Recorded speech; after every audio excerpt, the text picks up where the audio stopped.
mercifully brief for all concerned. God will get you. If he doesn't get you for that, I will, Mark. Okay. You know who I am. I just dropped by. There's some things I want to make you aware of, and I've put some flyers or handouts there on the table back there. Please feel free to pick one up, and if you have any questions later on, we can talk about it. Sorry, Janet, for me to stand. Cut you out like that. One of the things I wanted to mention was Masonic Care has a program. They're looking for veterans who are volunteers to assist in veteran-to-veteran hospice experiences, just being a source of conversation and comfort with the veterans who are at Masonic Care, living there, and who are looking for communication and comradeship and so forth. So if that's something you might be interested in, or if you know someone who might be interested in something like that, Masonic Care is looking for volunteers to participate in that program. And I've got some flyers back there on that subject. George, is this a true hospice, or is this just people who are there long-term? Hospice volunteering. Okay. Not unreasonable to suppose that if the opportunity presented itself, they would expand it, though. It's just a nice vehicle for people who find themselves living at Masonic Care. Okay. The second thing, handout that I've got there is about the VA program, excuse me, about aid and attendance. If you don't know that this thing exists, and there's a lot of veterans our age who don't know that it exists, believe me, because I see them in my office. And the families don't know that this exists. There's an awful lot of families out there that have never heard of something called a DD-214, discharge papers. They don't know what they're looking for. So there's a program for wartime veterans that offers financial assistance to meet the costs associated with aid and attendance. And this can be for aged veterans or can be for the widow. She's not eligible while he's alive, but she is eligible as the widow of a wartime veteran to meet the needs, the costs associated with aid and attendance in the home, for example, or it could be in a nursing home or a retirement home. And even a family member can, under the right circumstances, can receive the monies because the family member is doing the work to care for the aged veteran or the widow, if that's the case. It's called the VA's pension with aid and attendance. And that's the title of the program. It's been in existence for a long time, but most veterans don't know about it. They know about GI Bill, they know about home loans and so forth, and health care, but they don't know about this particular program. So if you're not aware of it and you're curious about it, touch base with me. I'll look my cards there. You know where I'm working, in the town hall. If you know someone that might be eligible for and in need of something like this, the same thing applies to them. Veterans Aid and Attendance Program. Third thing, another handout. If you're interested in obtaining medals that you lost, or you know someone who lost their medals and how do I get those? How do I get my records from the government? Just a handout, two-sided handout. One, talk about how to get the medals. Second thing, where are my records stored? If you don't know, they're stored in warehouses in St. Louis, Missouri. And if your warehouse didn't burn down, they're good, okay? They can retrieve the records for just about everybody, at least partially, or make up for the fact that there was a fire there in '73 that affected Army and Army Air Force personnel. But your records are stored in St. Louis, Missouri, and you can get a copy of them. Just be aware of that. And lastly, you probably know about this. Is there anybody here that's a member of the Antique Veterans out of Meriden? Anybody here? Okay. If you've probably seen articles about them in the newspaper, photos of them in the newspaper. These are veterans, in many cases our age, even older, some cases younger, but who volunteer to be part of the Antique Veterans. And you're seeing guys they're wearing khaki uniforms, as close to uniform as they can be, beards and long gray hair and so forth. They have presided and provided military honors at some 1,600 burials since 9/11. Roughly 100 a year volunteer. These guys get together and say, okay, we have a burial in Middletown, or we have not Middletown, at the St. John Cemetery, or a burial at Sacred Heart Cemetery, or wherever. And the families and the funeral homes get in touch with the Antique Veterans, and they provide military honors. I mean, the taps, the flag, the rifles, the whole 9 yards, because it's a commitment they made after 9/11.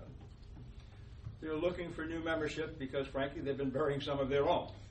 So if you think it's something you might want to be part of, you'd like to just look into it, they meet every Thursday morning at the Meriden Senior Center, the Antique Veterans. Touch base with me, and I can put you in touch with somebody there if you're interested in being part of that, or at least getting a sense of what that's all about. I told you this would be brief. I hope it is brief enough for you. Thoughts, questions?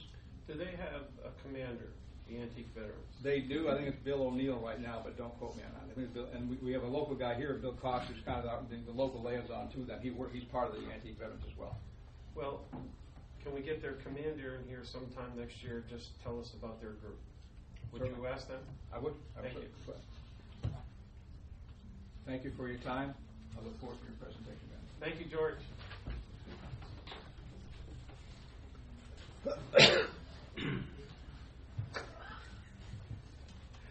Okay, I'd like to introduce Janet Barrett right now. Some of us have seen her speak before with American Legion Post 187, and she's a very dynamic, interesting speaker. Her book is outstanding, and she'll tell you all about it. I'll let her start talking now. Thank you.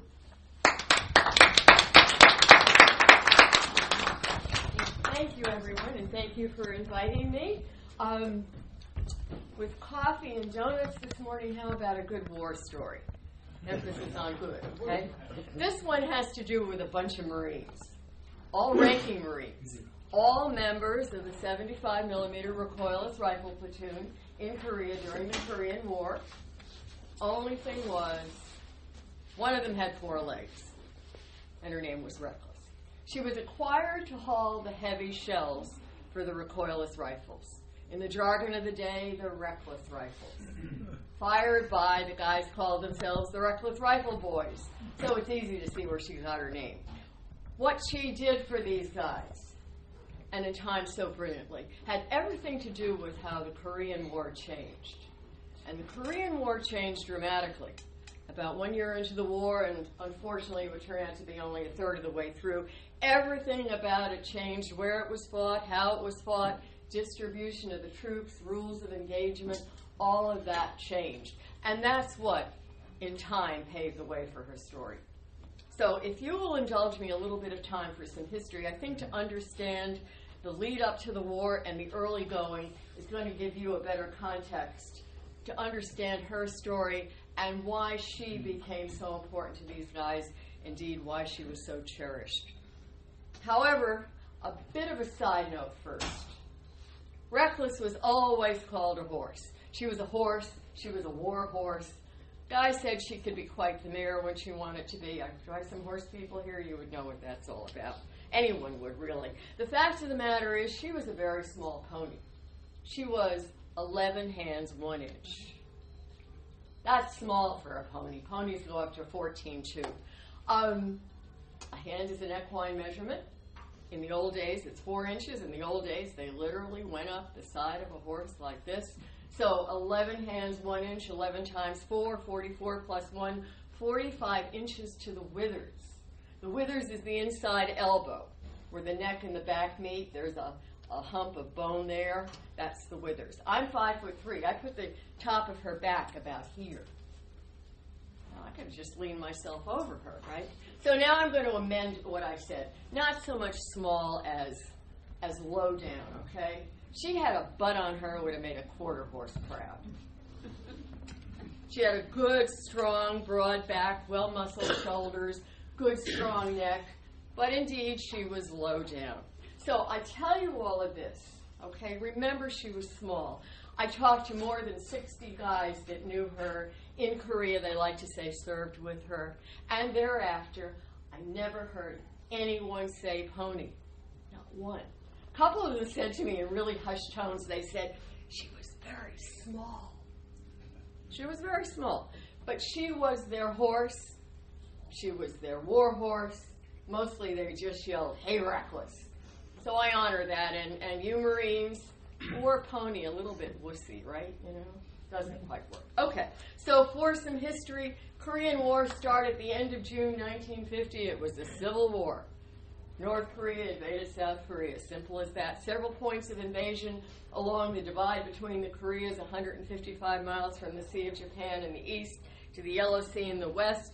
strongest invasion north of Seoul, which then, as now, the capital, so that was sort of appropriate, and in the early going, advantage North Korea. They just pushed down the peninsula, found very little resistance. South Korean troops, just no match, stood their ground and got pummeled, deserted. Some of them joined North Korea, and it wasn't until a short 5 weeks into the war, early August 1950, in the area of Busan, and that's a major port down in the south and getting pretty close to the Korea Strait. I mean, that's far down. By that time, we had brought in enough troops from Japan and Okinawa. Our good friends, the Brits, had come in with some troops, and in that area, by virtue of ringing the city with, it was called the Busan Perimeter, kind of a firewall, we were able to stop the forward momentum. We did not turn this war around, no way, but we just sort of put the brakes on for a bit, built in a pause, if you will, and that was that. Reason North Korea so much to the advantage actually goes back to the closing days of World War II. We knew Japan was going to be defeated. We knew before we knew where and when, but we knew it was coming. And what the Allies realized as they were aware of that is that the country of Korea, in those days, still one country, the whole peninsula was Korea. Korea was going to regain its independence, become independent again. It had been occupied by Japan for 35 years. It had been a spoil of war of the Japanese-Russian War of 1910, and in the ensuing 35 years, Japan had done a number on Korea. I mean, they had destroyed their political system, their educational system, downplayed their culture. I mean, just done everything to really kind of grind Korea into the ground. So what we realized is that this country was going to become independent, but without any political structure to guide it. There was no president, there was no National Assembly, no constitution. Essentially, I mean, think about it, essentially a landmass, a rudderless landmass. I mean, populated for sure, a lot of foment going on. I mean, you had Syngman Rhee, and there's a name that stayed around for a while, Syngman Rhee and his nationalists, and they were, jockeying for top position. You had Kim Il-sung, the grandfather of the young man that runs North Korea these days. He and his communist sympathizers were, trying to get the top position. So all of that's going on, but no structure, no guidance, shall we say. So as war ended, we did two. For one thing, Japan, at that point defeated, Korea independent, we did two things. First of all, we divided Korea. It was the United States that did that into South and North Korea. We set them up as a protectorate, which is to say the United States guided South Korea as they got on their feet, and Russia did the same for North Korea. Supposedly a 5-year arrangement, but by 1948, 3 years into it, South Korea felt themselves good to go. They had elected Syngman Rhee as their president, they had a National Assembly, they had a constitution. I'm sure with a lot of grand language, basically they said, thank you, and off you go. And as we exited South Korea, Truman asked the United Nations, at that point a fledgling, 3-year-old United Nations, just imagine, if going forward there were any problems with South Korea, would they address them? They said yes.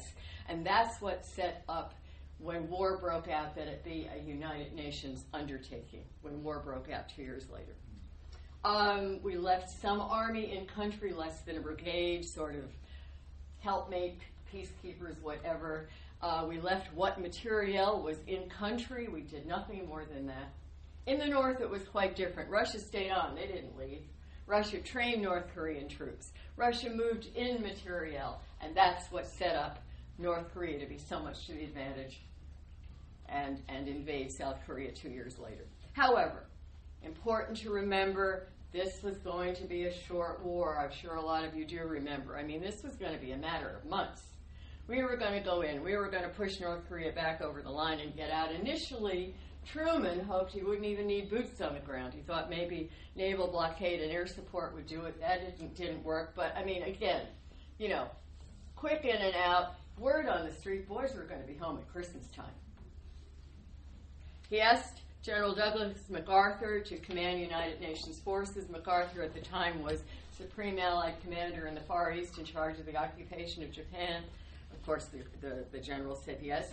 You know, he's on the same page too. I mean, this is going to be fast. He designed something called the Incheon invasion. Incheon is the port for Seoul. It's about 30 miles to the west. And what he did is he brought our Marines in through the port, hooked them up with our army coming across the Kimpo Peninsula, which is the landmass that hooks Incheon and Seoul.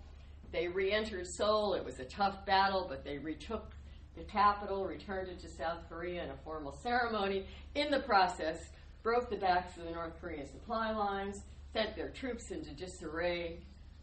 We were looking good. I mean, moving right along, you know? There was a little problem in the north, said the general. It was vague, but our troops were going to go in and take care of it. Just a few weeks and they'd be back out. No need for winter clothing. They weren't going to be there that long. The general was quoted as saying the chinos will be just fine. In the United Nations, in the Security Council, Communist China said, don't do it. If you invade our neighbor, we will come in their defense. And we ignored them. And they said it more than once, and we ignored them more than once, and we sent our Marines around to Wonsan. Wonsan is a port on the east coast of North Korea. Marines landed there, headed north by west toward something called the Chosin Reservoir, body of water about the size of Lake Tahoe, soon to be called frozen Chosin. Our army went up through the center of the country. They were heading north by east. Their intel told them they were going to get cut off, and they pulled out, and most of them got out in time. There were some forward observers got caught, and then the Marines went in and got them. But basically, the army got out.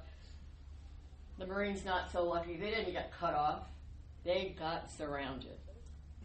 They walked into the worst battle, one of the worst battles of their history. It goes down in their lore with Below Woods from World War I, Pellier and Iwo Jima from World War II, and now Chosin. Their casualties were terrible. And if it was any small consolation, they were worse for the enemy. And the enemy now, good to their word, behind North Korea was Communist China. In numbers, we had no anticipation of, no concept of, hordes of troops poised to hurl themselves at us. And it would be that way throughout the war. Their battles opened savagely. They sometimes fell apart for lack of organization, but the onslaughts were brutal. And some tough information came out of all of this. For one thing, this war was not going to end anytime soon. And for another, no one was going home at Christmas time that year. And indeed, the war did continue apace for about another 6 months. North Korea pushed back into South Korea, and we pushed them back over the line. But by the summer of 1951, and that was about a year from when all of this started, the peace talks opened. North Korea was pretty much shoved to the bargaining table. They dragged their feet over the next couple of years as these talks lurched on, called off for every little infraction, so they were a lot off and a little on and a lot off and a little on. But once they opened, the rules of engagement changed and the war became a holding action. We, the Allies, holding the land that belonged to South Korea for the South Korea, according to UN rules, not going for any more, trying our best not to give up anything. In the North, they fought by their own rules, and they scrapped for every little bit of South Korea they could get a hold of, and for all their efforts, almost nothing. At that point, it's pretty much felt that, albeit behind closed doors, the powers that be, the proxy powers, shall we say, the United Nations and the other UN members who had signed on behalf of South Korea and on behalf of the enemy, behind North Korea, Communist China, and the more silent partner, Russia, all of us already knew this was nobody's good idea. This war had already cost too much, and the returns weren't there. It was going to cost a whole lot more. The returns were never going to be there, and we'd better figure out how to get out of it. And so, with the rules of engagement changed and the war becoming a holding action, what happened is the troops moved to set up along the divide between the Koreas, the Allies right up against the very top of South Korea, a no man's land in between, the enemy facing us, and now the topography of the country became a real issue for everybody. Korea is very, very mountainous. More so, the more north you go, there is a major range, the Taebaek Mountains, that runs north-south along the east. Foothills are plentiful, spill all the way to the Yellow Sea. A lot of them very big. Guys would say to me over and over, you would drag your way up one of these hills. You'd finally get to the top. You'd look out and damn, there's another hill staring you straight in the face, and it's bigger than the one you just got up. So that's the situation. And now, most of the fighting was from the elevations, from the tops of these foothills, from ridge lines that topographically were cut out a little bit down from the summit. And it meant most everything went uphill. The guys, their weapons, the rest of their supplies, all of that had to go uphill. Army Corps of Engineers did a great job of carving out mountain roads for sure, but most times there was a place they couldn't get any farther, and often that was the entrance to the valleys within these foothills, where the rice paddies had been, Korea's premier crop. Destroyed, blackened. They're more in spirit than anything else, and they looked hard as a rock, and I'm told they stunk to high heaven, which is an aside. But the fact of the matter is they weren't solid, and the trucks just bottomed out. So there really was a point at which it was manpower, real manpower, to get everything uphill. At the same time, because of the topography, because we were now shooting, hilltop to hilltop and across wide spaces, a weapon found its calling, and that was the 75 millimeter recoilless rifle. Had debuted in World War II, had been used a little bit, but now it really, really found its place. And that was because it was deadly accurate at long range. And in test firings, this was up to 4 miles. Big bruiser of a weapon, 115 pounds, almost 7 foot long, sat on the ridge line. As a rifle direct sight, that meant your gunners were to either side of the barrel. Nobody's down in a trench anywhere. But in real time, what it meant, 4 miles in test firings, but in real time, say we were taking fire, from a mile and a half, 2 miles across no man's land. We're catching it from an enemy not somewhere in a pillbox in a low-slung building. We can't get air support over there. We can't get our machine gunners near enough, or our mortarmen, and we're catching it. Well, you'd call up the reckless rifle boys. If they weren't already up on the ridge somewhere, up they'd come, and they'd like as not, they'd take out the problem. So they were prized. But for these guys, the caveat were the shells. The recoilless rifle, the reckless rifle, took shells that weighed 20.5 to 23.5 pounds, 30 inches long, about like this. So you were dealing with heavy, cumbersome, awkward, and the guys had to shoulder these. Everyone was to take one on either shoulder. Apparently there were a couple of big guys in the company. They literally laid a third this way across the other two. But for the most part, 40 plus to almost 50 pounds, but that was extra because you had your own backpack of 60 pounds of food and water for the day, change of at least socks, first aid supplies, survival gear, flashlights, small arms ammunition, all of that is here. And now you've got this extra weight here, and you're dragging your way up these hills, and these were not your Appalachian trails. This was scrub. This was real, lousy footing and pulling your way up any way you could. And you'd get up there, and you'd unload your shells, and I hope to God you left your backpack up there, the first time up. But you went back for 2 more shells, and 2 more shells, and 2 more shells, as long as those guns were in play. As long as you needed them in play, they needed ammunition. No ammunition, no gun. If it was a pickup firefight, maybe not so long. If it was a planned operation, well, you knew how much ammunition was going to be used. If it was setting up to be an open-ended battle or something that was just blowing up and you really didn't know, those guys were hauling shells all day and into the next. No way around it. So that's the situation that presented itself to the members of the recoilless rifle platoons. There were 3 of them attached to the Marine regiments in Korea, 3 Marine infantry regiments, one each had one of these platoons. This story has to do with the 5th, as I said initially. And in the spring of 1952, the 5th Regiment's platoon got lucky. They got themselves a new commander. His name was Lieutenant Eric Pedersen, Pete Pedersen he liked to be called, and he was a horseman. And I subscribe to you that horse people think horse. You don't tell your non-horsey friends because they think you're nuts, but it's just kind of lodged here. It's a little bit in the gray matter, you know. You're jammed up in traffic, you know, stock still, nothing is moving, and eventually you just start to say, if I had my horse, I would just trot my way out of here. Or more practically, you got that pile of weeds over there, and it's laughed at everything you've ever thrown at it. Well, you put your horse over there, he'll take care of it, you know. So, I do think this was Pedersen's frame of mind. He had been raised around Jackson Hole, he had been a rancher between the wars, you know, so this was what he was about. He was also said to be a real enlisted man's commander. He started out as an enlisted man before World War II. He'd moved over to the officer ranks. He was thus a Mustang.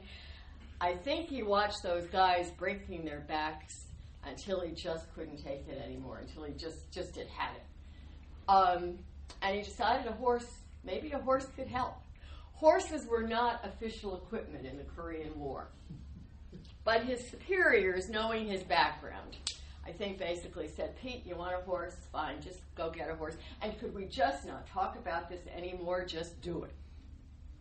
I now make it October 2nd, 1952. The platoon was in reserve with the rest of the anti-tank company in one of the battalions. Reserve company, reserve camp, you all know, takes you back off the firing line. You're not the operative unit of the moment. You're back 5, 6, 7 miles. Plenty busy, but the little hairs on the back of your neck get to settle down a little bit because you're not taking incoming. Okay, you know everything else is going on. This morning, Pedersen got himself a Jeep, told a couple of his guys to go with him, come with him, and they attached to the back a utility trailer. These came right out of World War II. 4 foot by 6 foot metal boxes. I'm sure you've seen pictures. Welded sides, sat on 2 hubbed wheels. You know, there were no horse trailers in Korea. And I also had a guy say that his sergeant said to him one time, you never get all you want anyway, so you have to improvise. So this was improvising. With that, they turned and they headed down to Seoul. Pedersen knew the city. He didn't go roaming around wondering, you know, where am I going to find a horse? He knew if he was going to find one, what it would be, and it would be one of these little ponies, the Jeju pony. It was Korea's indigenous breed. It was the most prevalent. It had been the backbone of the country for hundreds of years. Transportation, agriculture, a good source of protein. Also their racing stock. So he knew that that's what he would likely find, and he knew if he was going to find it, where that would be. He went to where the old Seoul racetrack had been. This had been destroyed in the first go-around when North Korea first invaded. Within a couple of days, they had turned it into a supply depot, and later on, when people went out, they found out the horses were all gone, the shed row had been destroyed, safe had been looted. Seoul had been through 4 changes of hands. It was wrecked. But it was now back in Allied hands and had been for a while. The 8th Army went in and took over the spot. They kept the name. They called it Racetrack Field.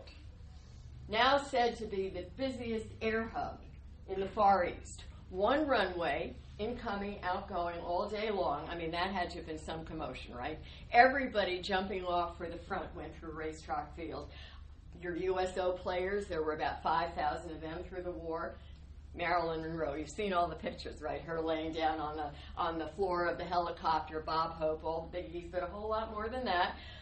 Statesmen, couriers, the press. Eisenhower, one of his 1952 campaign slogans was, I will go to Korea and end the war. And they sent him. It was a secret mission until he landed, and then they landed him out at the big airfield, Kimpo, out on the peninsula, brought him into Seoul, and then he too was using Racetrack Field. Around the periphery, still some horse people. We think from the early time when all this was going to be over fast, remember? Well, the racing authority thought so too, and they had sent down to the south for another band of horses. They owned their horses, which is just another way of running a racetrack. And then everything fell apart, and we think those were some of the horses that just, that's where they wound up, and some of the handlers. And it's where Pedersen found this little pony, this little filly. chestnut, or if you like Western terms, sorrel. At 11:01, they got her into this metal box, but they had to ride her catty corner. That's how small the box was. They said she had a halter on. They hooked a rope from the throat latch to the front, and that was the extent of the tie down, and she balanced.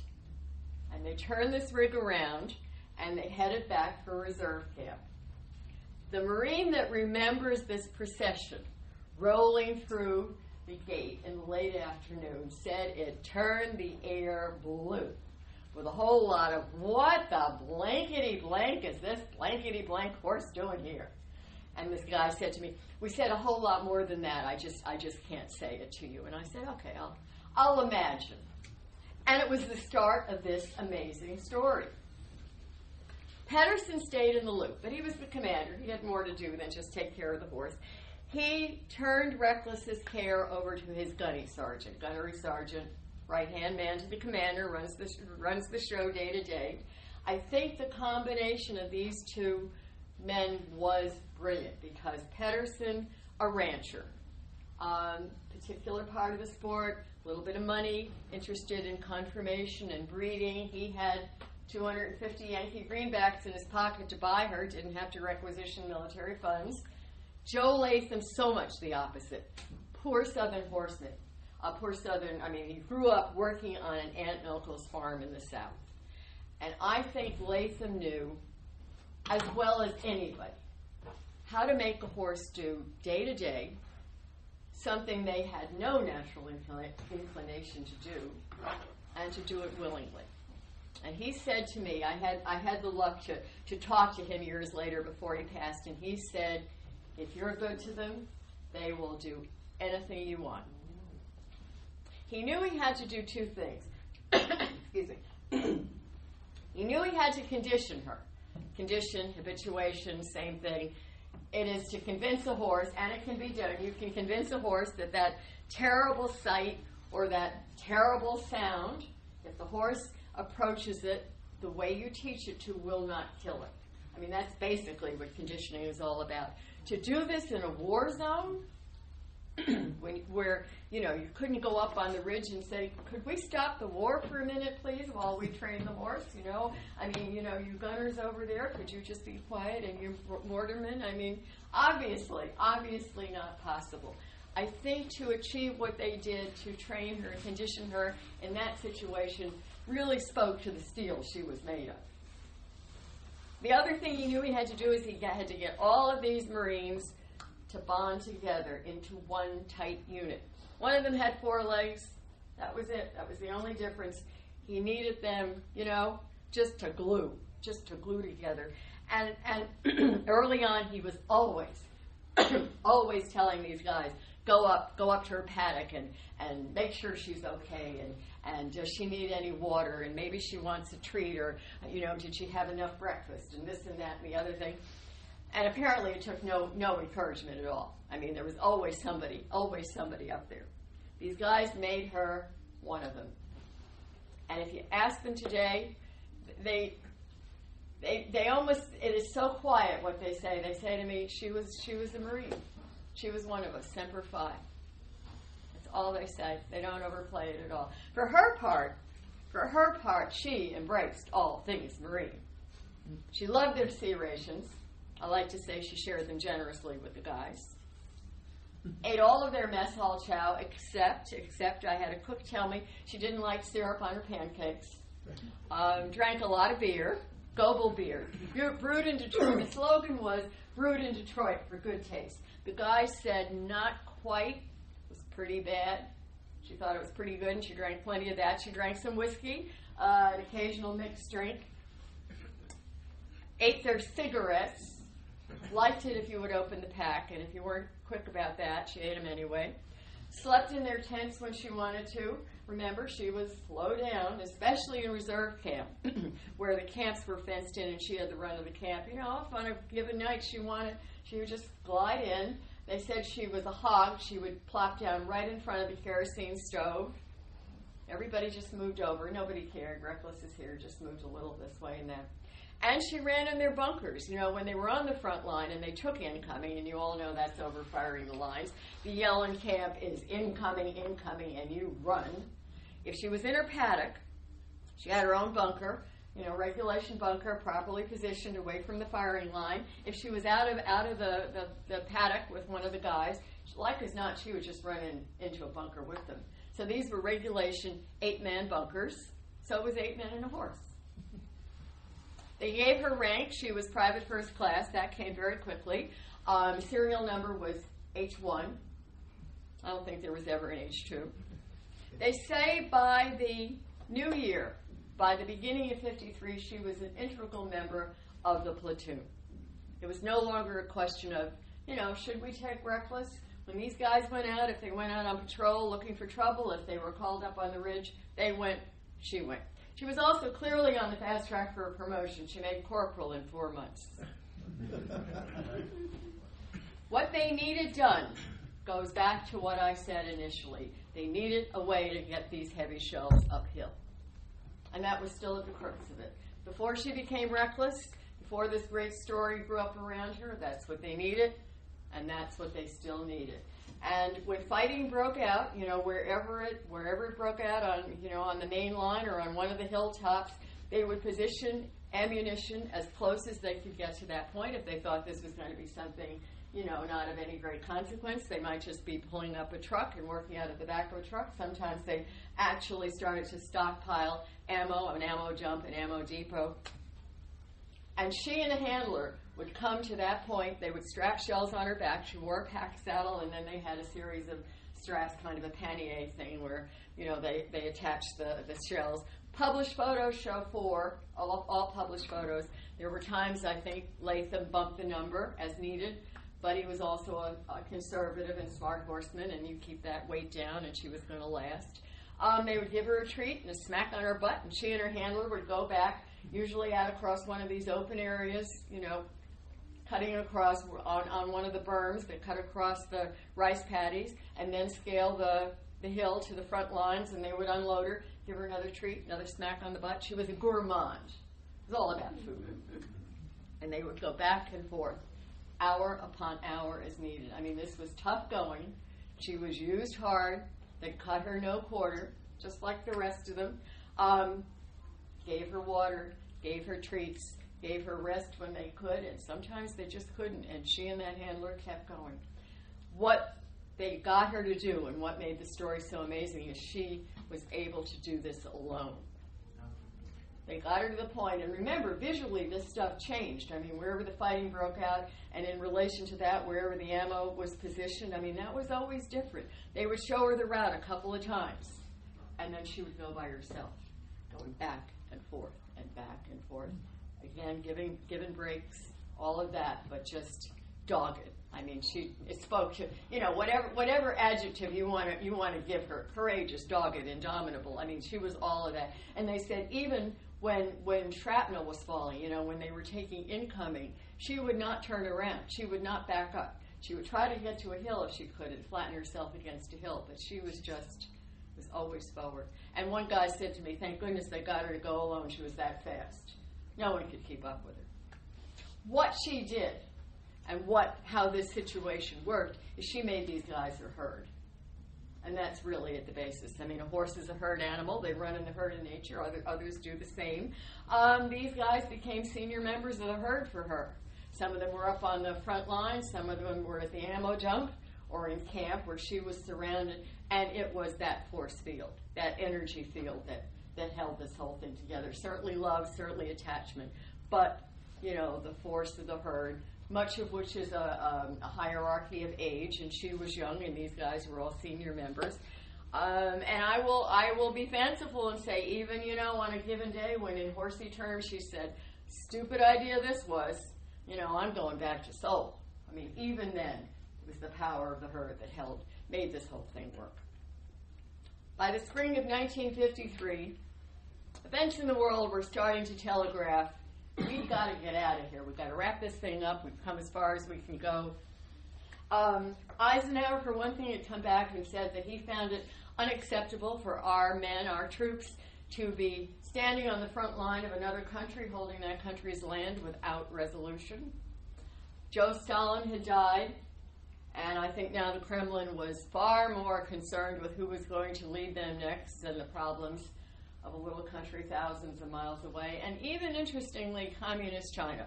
Communist China entered the war as an emerging nation, certainly when we were watching, and they came out of it a world power, but at great cost to them as well. And in recent years, documents have come to light, Communist Chinese documents.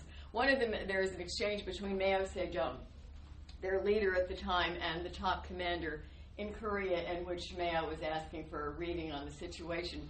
And his commander says to him, "I can hold the country as long as you want, but I cannot win this war." So you can see that everybody now was on the same page, that time to get out, except North Korea, who was going to fight to the midnight hour. I mean, they didn't want out. And they involved the 5th Regiment now in the worst battle for them of the war, and that was the siege of the Nevada cities. Battle of the Nevada cities, if you will. There were three hills, Reno, Carson, and Vegas. Excellent observation posts, excellent combat posts. We had them, the enemy wanted them. And they blasted the entire Marine sector that first night, and that was so typical of them. Just got all the hills involved, but those were the 3 they wanted. Reno went down. We had to let it go. We firebombed it. If we couldn't have it, they weren't going to get it either. Carson held. Outpost Vegas went down. That, for us, was the most important. And we needed it back, and we put 3 days and nights of fighting into getting Outpost Vegas back. And Reckless showed what she was made of as nothing anyone could have anticipated. Beyond all reckoning, I think. She went virtually 24/7. She hauled for the recoilless rifles in the day. At night, she was out hauling for the mortarmen, which is not something that was known, but I had a mortar chief call me. And he said it was my crew she was supplying. And had she not, we would have run out of ammunition. For her participation, for her contribution to that battle, she was awarded 2 Purple Hearts. A Purple Heart is given for each combat injury, as you know, and she sustained 2 of those. She also wore every medal, accepted every commendation, every citation that the other members of the recoilless rifle platoon were given, and she wore the fourragère, and that's the tightly braided rope ring that the 5th and 6th regiments wear on their left shoulder, and that is at the behest of the French Ministry of War from World War I. The armistice finally was signed the end of July 1953. It was an armistice marked on July 28th. It was an armistice. It was a ceasefire. There were no articles of surrender. There is no treaty. It is still an open conflict. But the fighting stopped, and with some problems in the DMZ over the years, it has remained thus. Interestingly, it was actually signed on July 27th at 10 in the morning. All the guns silent at 10 that night. And it's the first time in the war that our troops could come out of their trenches, take off their helmets in safety, light up a cigarette in the night without cupping their hands over that front end, because as you take a drag, the front, flares red and the enemy can see where you are. And then, as I say, it was marked on the 28th. Those guys, none of them thought it would hold, I will tell you. I guess the officers were confident, but the men said that they were sure that the guns would ring out, would start again, the firing would start again that day or the next day. But in time, indeed it held, and the men started to rotate out in greater and greater numbers. Reckless was there a while. She was there in the spring of 1954, still there, when she became Sergeant Reckless, finally got her promotion to Sergeant. Promoted by the top Marine in all Korea, the head of the whole 1st Division, General Randolph McCall Pate. I think he was quite smitten with her, actually. He said that he had seen her with his men on several occasions, and he knew full well not just what she did with them, but I think more importantly for them. And I think it was his great pleasure to promote her. It was a formal ceremony. They built a platform. They got the colors from Regimen. He pinned on the chevrons, and then he threw a party for the company. And then by and by, yes, it was time to think about getting her out of there. Something the guys were adamant about. The officers, I think the officers were agreeing they would do their best, but those guys, she was coming out. Not home. Home was Korea, but she was coming out. They did, however, write a very nice letter to National, to Marine Corps headquarters in Washington, requesting permission, requesting funds. Got a very nice letter back saying, no, sorry. No money, too bad. Wily bunch they are, though. I think they had their bases covered from the beginning. The Marines had written the Marine Air Wing law, and they had said, in the event that you were ever asked to transport a horse, this being the first time, what would you say? And they wrote back and they said, well, in the event that, we would consider it a challenge. So eventually, challenge was met. She had started to pick up a little bit of a fan base in the States. One of the commanders had left Korea and sold a couple articles to Saturday Evening Post, and she'd been written up in Stars and Stripes. And an executive for a freighter line heard about her, and he said, if you can get her to Yokohama, Japan, we'll bring her in Deadhead, San Francisco, free of charge. 2-hour flight. How hard is that? She disappears is what happens. I think that General Randall McCall Pate, who is now the assistant commandant in Washington, said, or one of his right-hand people said, just get her out of there, and, oh gosh, we don't know what happened, just get her out of there, nobody's looking.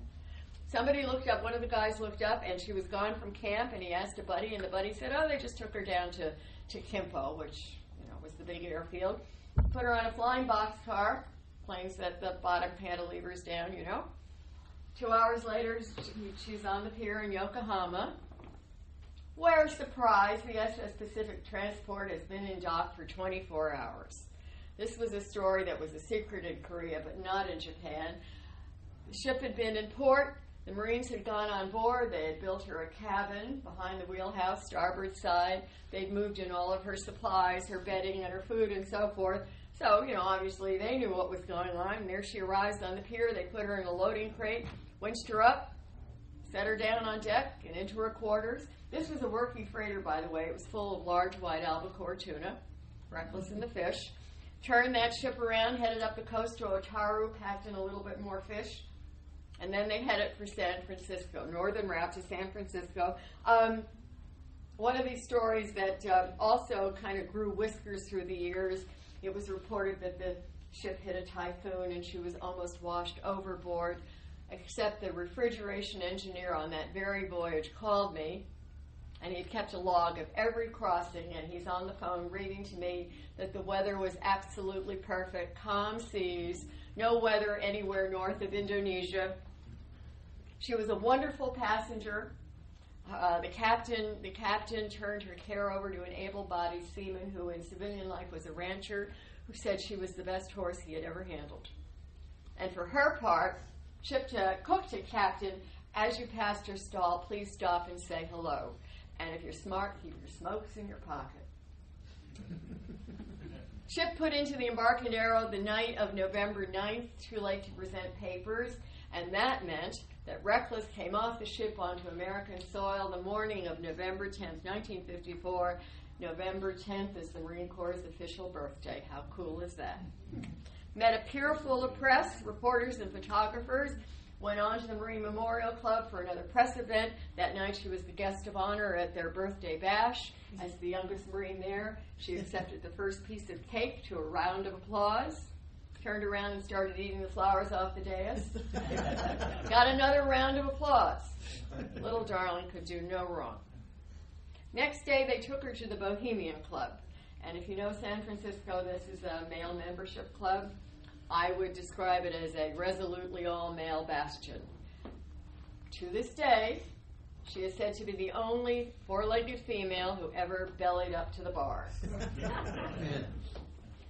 Went down to Camp Pendleton, was signed in. You will look at the photograph and think for all the world that she's signing herself in. She's so intent on that pen.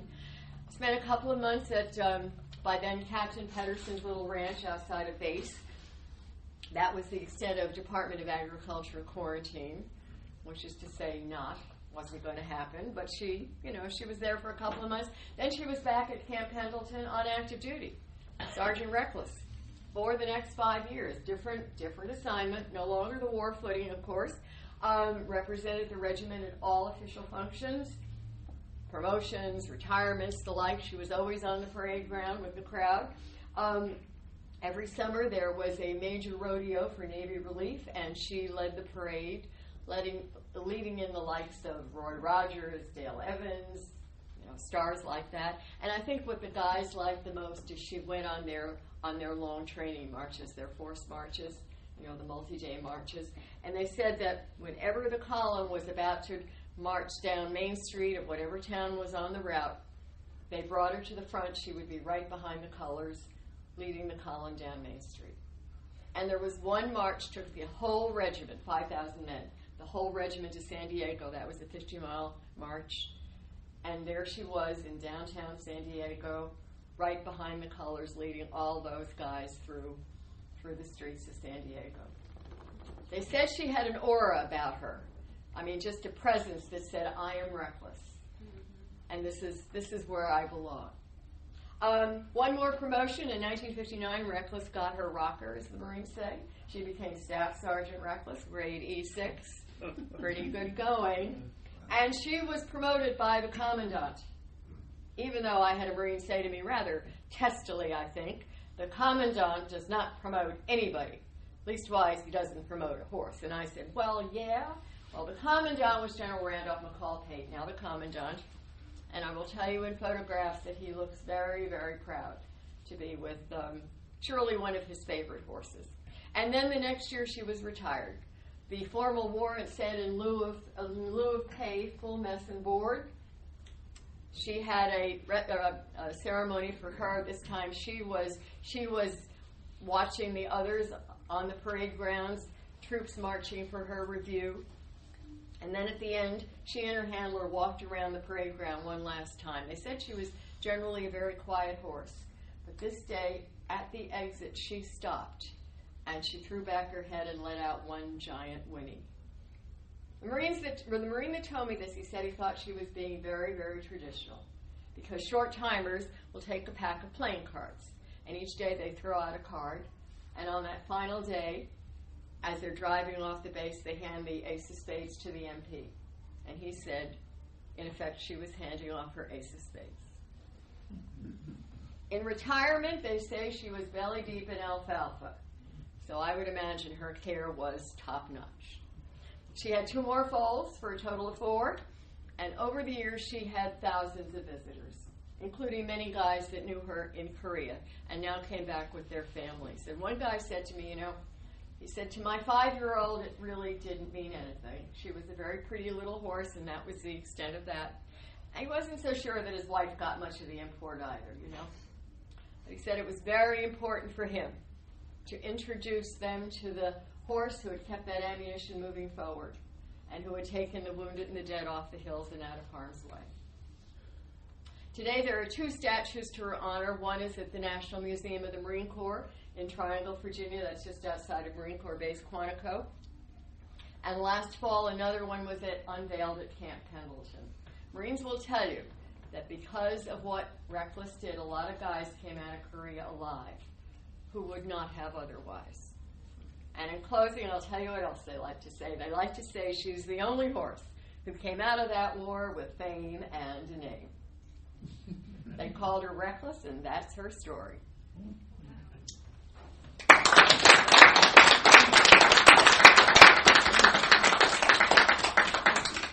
So Janet, where were you, how long ago, when you first heard of Reckless? Real truth? Nothing but the truth? Yeah. I heard about her in 1992. Took me a long time, didn't it? I'm a slow writer. I was at the racetrack. I was doing some freelance writing. I had a freelance business. I was doing some writing for Thoroughbred Record, and I was hanging around Belmont and Aqueduct. And I don't remember which track I was at the day that I'd gotten to know this Marine, who was now a mutual clerk. And he came up to me in the press box one day. And he said, I have a story for you. And he started to tell me this. And I got goosebumps, and I still remember it. And I knew it wasn't just a horse story, that I had to find those guys. But that was the start of it. Are you a native Connecticut girl? No, I'm from the Bronx. Oh, that's good. That works for me. Which is to say a New Yorker, but I say the Bronx. I have to say, how many times I heard you, I enjoy it more and more each time. I learn a little bit more each time. And I have to tell people, you've got to read this book, because she told so much, but there's so much more in here that is just fantastic. Oh, my. Fantastic. Will you just come with me to every talk now? Be my sidekick? Thank you very much. Now, I mean this with love and respect. Yeah. Was this your first book? No, second. Second. I wrote a book called On the Fence, The Parent's Handbook of Horseback Riding, to help parents survive the sport. And what I tell them is, I can't save your shirt, but maybe we'll save the farm. Other questions? Oh, my. When did Reckless pass? 1968. She was 19. 19. Wow. That's tremendous. So, did your research take you all over the country? Unfortunately not. Okay. I didn't have the budget. By Yeah. phone it did. Okay. Well, by phone. Okay, I should say That's yes. great. I shouldn't have even tipped my hand, right? But yeah, I just, found them, and the guys were wonderful. Each one would suggest another, and then all the different ways you just keep, Now, when Reckless was finally written, Mm-hmm. was it hard to get it sold for a publisher to Well, take it out? I'm an independent publisher. Okay. And the reason is I was looking for a publisher, and, that takes time. And I heard that I had 2 competitors coming behind me. And I thought, So I jumped and I published it myself and beat the market by 8 months. So, I'm not competitive. 2 right? competitors on Reckless? Yeah. Wow. There are 2 other books out. Wow. Yeah. I've never heard of Good for you. I would say that mine is the most, and I don't mean this to be bratty or anything, mine is the most complete, and there's an old story. There was a book written right after the Korean War by Andrew Gere, and it picked up some readership back in the 50s, and all the stories have spun that, and I went back and just researched again, and there are things that I think were not true there. I made my own corrections.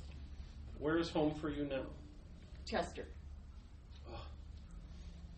Oh, has she met Art? She knows her. She knows her. Yeah, Art Wicknick. Who? Art Wicknick. Oh yeah. Nonsense? Yes.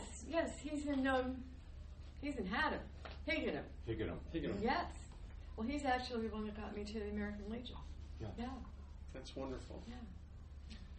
Well, can we give her another round of applause, please?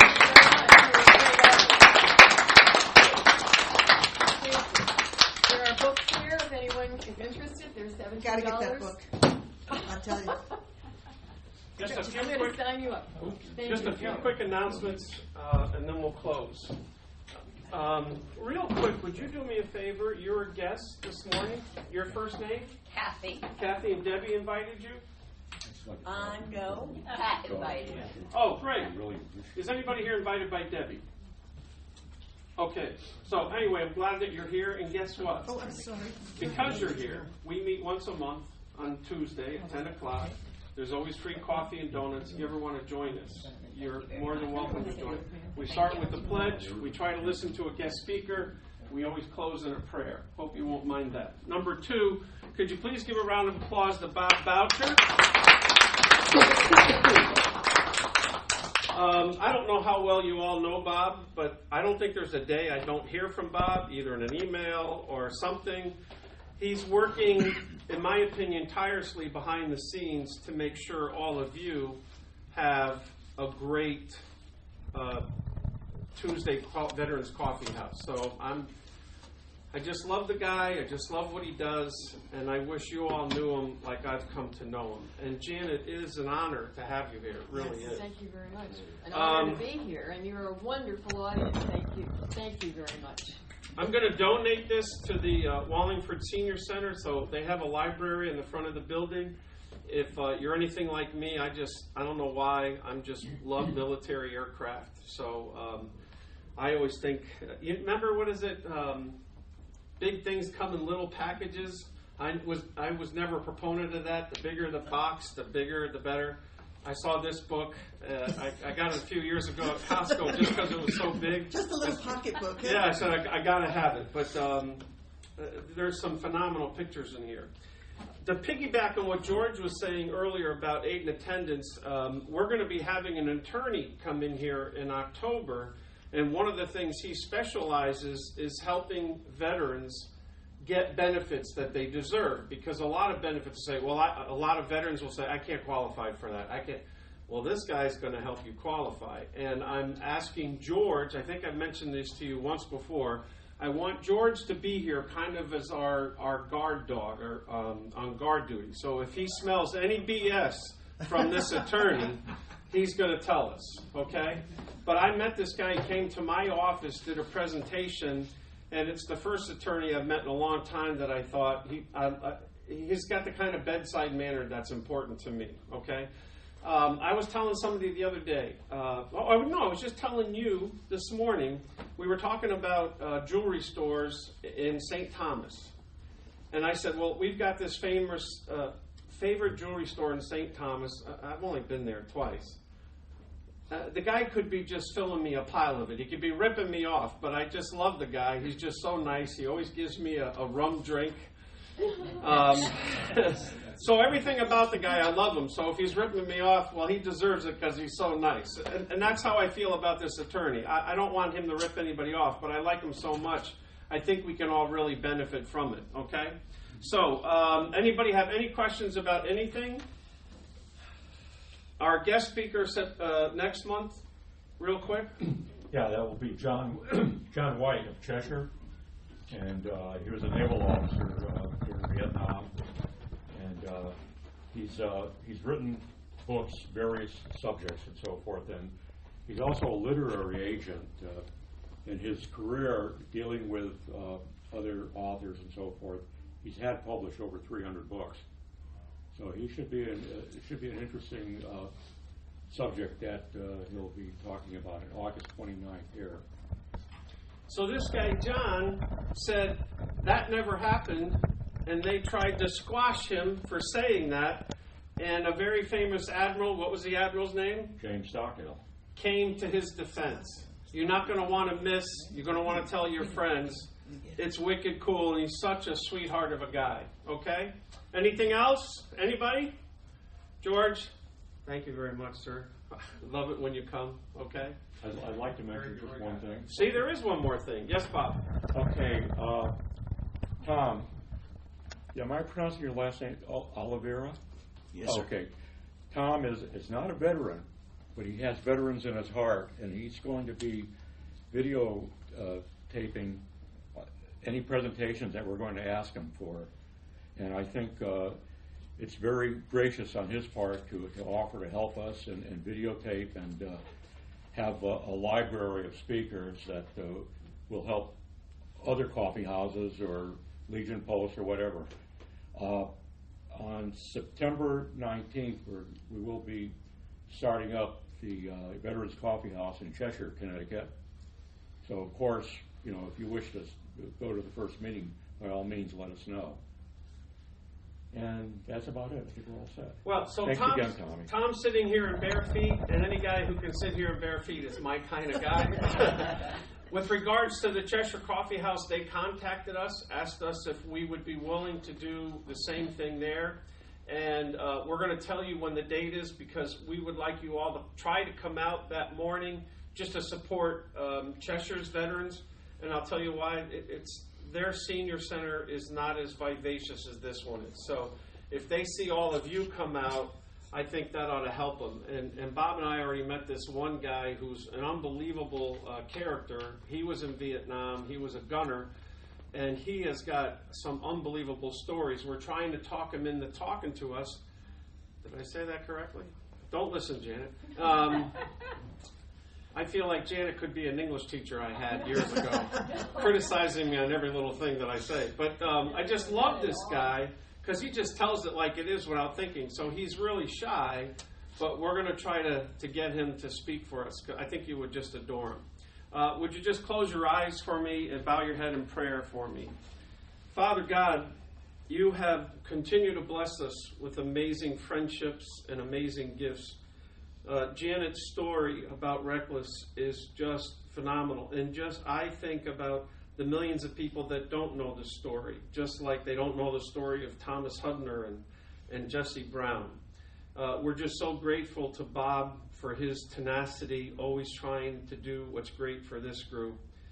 And we just ask, Father, that you will just to bless these people here today, be with them, look after them, keep them safe and healthy and happy.